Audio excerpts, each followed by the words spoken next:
Hi, welcome to Caribou Country Lifestyle. My name is Cheryl. Today I'm going to be making sour cherry jam. These are sour cherries that were off of my sour cherry tree, and some were off of my sister-in-law and my brother-in-law's sour cherry tree. Our sour cherries did amazing this last year. It was loaded with sour cherries. So what we did was we just pitted them all and put them into freezer bags and stuck them in our freezer. And now, with it being winter, I'm taking them out and I am getting them ready to make sour cherry jam. It just seems that it's a lot easier for me to do it in the winter time when I have more time on my hands than as opposed to in the summertime when I'm in the throes of everything else going on in the garden also. So what I've done here is I've measured out 4 cups of sour cherries and I've put them through my food processor to have them finely chopped. Now I've got the 4 cups and I'm going to be adding it to my pot that I already have over here ready to go. I will be doing 2 batches of sour cherry jam. Now I'm going to be adding in my sugar, which is 6.5 cups of sugar to this jam. It seems like a lot, and because this is a sour cherry jam, I don't put in any lemon juice. So I already have 6.25 cups pre-measured in my bowl. Now I'm going to get this to a boiling. I'm also going to be starting my steam counter as well and get that going, because once this is ready and I've bottled it, put it into my jars, then I'll be putting it in my steam counter to process this jam.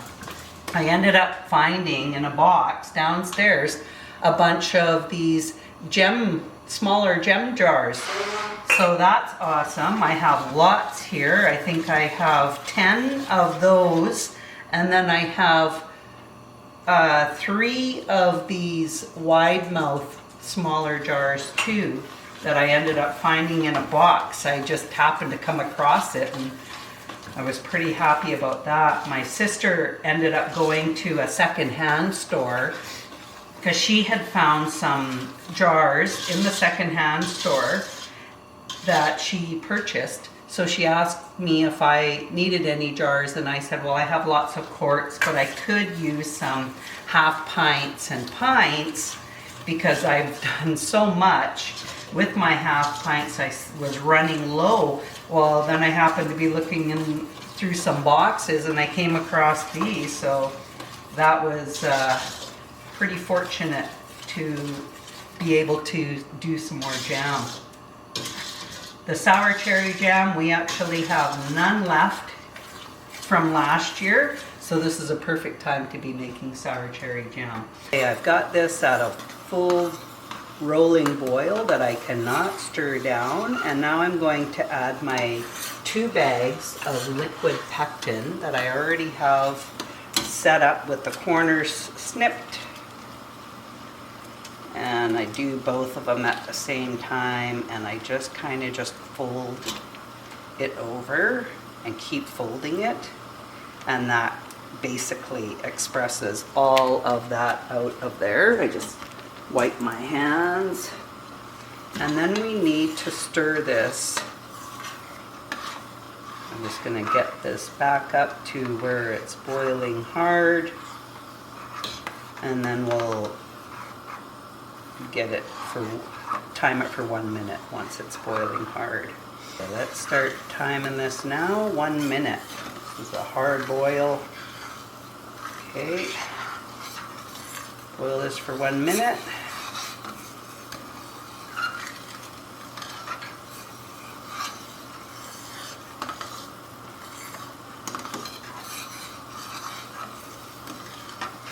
My steam counter's ready to go as well. I'm just going to check. I'm going to turn this down a little. Just keeping a watch on my burner, how much I can turn it down without that max point coming down as well. So I'm just going to stir this. Only got another 15 seconds. And then we'll remove it from the heat.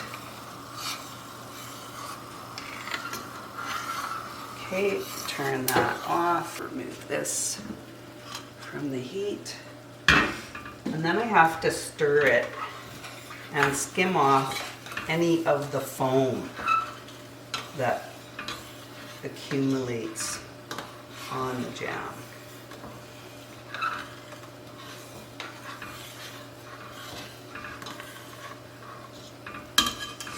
I just use my spoon and kind of just skim along the top,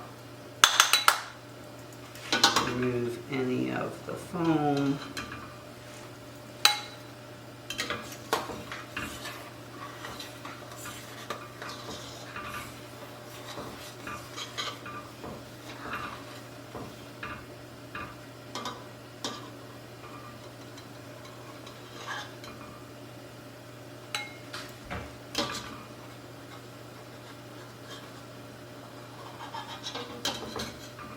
Doesn't seem to be like a ton of foam on this jam.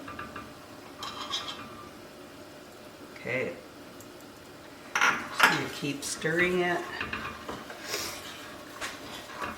So I'm supposed to get 6 8-ounce jars. So I'll do 6 of these and we'll see where we get.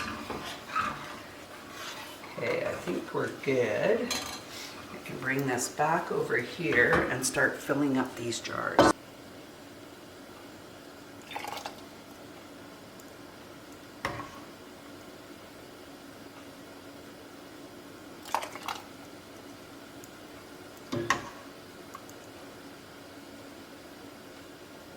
The first year that I made this jam, my husband wasn't sure about sour cherry jam. But once he tried it, he thought it was his new favorite. He used to always say strawberry jam was the way to go. Until I made this jam, and now this is his new favorite. And that's another reason why my sister-in-law and brother-in-law gave me all of their sour cherries off of their tree, because whatever I make with the sour cherries, I'm giving them half of whatever I make. So, okay, now fill up this one.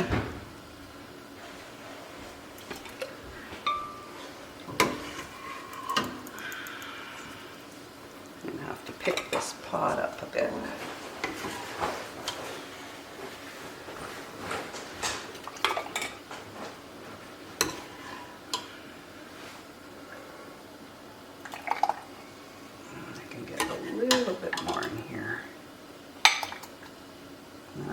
Have enough to fill up one more.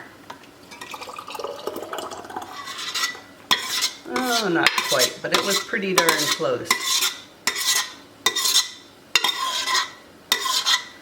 Okay, use my cloth to wipe the rim of the jar.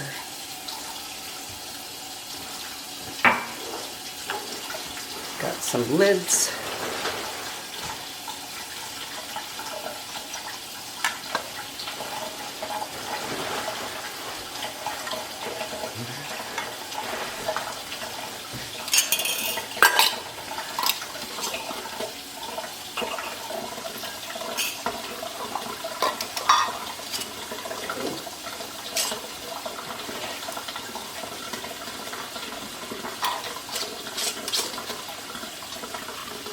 Okay, now we'll get these. The temperature is still at the max point. We'll get these in here.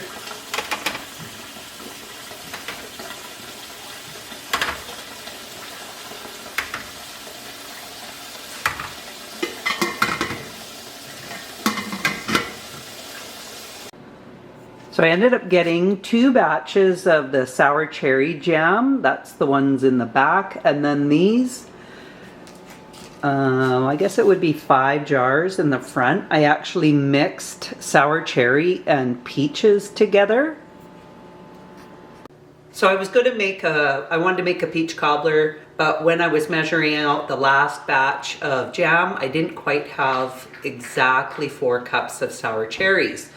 So then I started thinking, well, what if I added some peaches to the sour cherries? And then I was thinking, well, maybe what if I do half sour cherries and half peaches in a batch of jam? And then I'll do half sour cherries and half peaches in this peach cobbler instead. So that's what I ended up doing. I've got all my jam made, and so now I'm moving on to making this peach cobbler. I poured the fruit in the bottom of my pan. I also added about not quite a half a cup of sugar, in between a quarter and a half a cup of sugar to the sour cherries and the peaches. And then I put it in the bottom of my 8x8 pan. And now I'm starting to make the topping for the cobbler. I also sprinkled just a little bit of cinnamon over this fruit. And so far in this cobbler, I have put in this bowl a half a cup of butter, and I am doing, it is dairy and gluten-free. So I am doing a half a cup of Earth Balance buttery spread. It's a vegan butter. And then I put in 2 eggs and 3/4 of a cup of sugar, and I've beat that up. Now I'm going to be adding a half a cup of milk. And again, this is not regular milk, it is the oat milk. And I always buy the one that's unsweetened with the 0 sugar in it. So a half a cup of milk, a teaspoon of vanilla, and this vanilla I actually got in Mexico. I love the pure vanilla in Mexico. So there's a teaspoon of vanilla. And 1 cup of flour. So I'm using a gluten-free all-purpose flour. And in an all-purpose gluten-free flour, there is white rice flour, potato starch, tapioca flour, and guar gum. So I need 1 cup.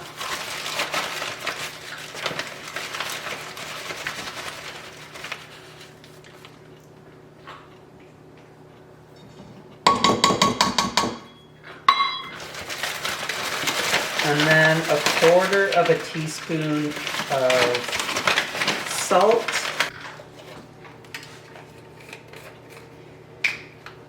Okay.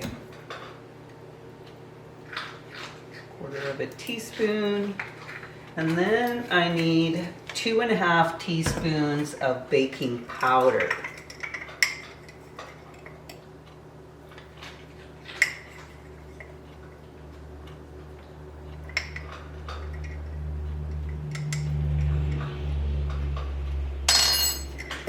I'm going to mix this up.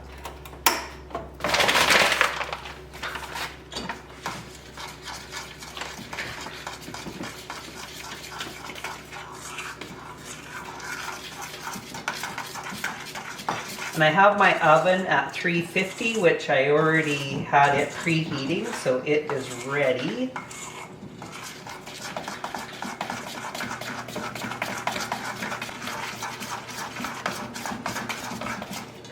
I'm going to pour this over top.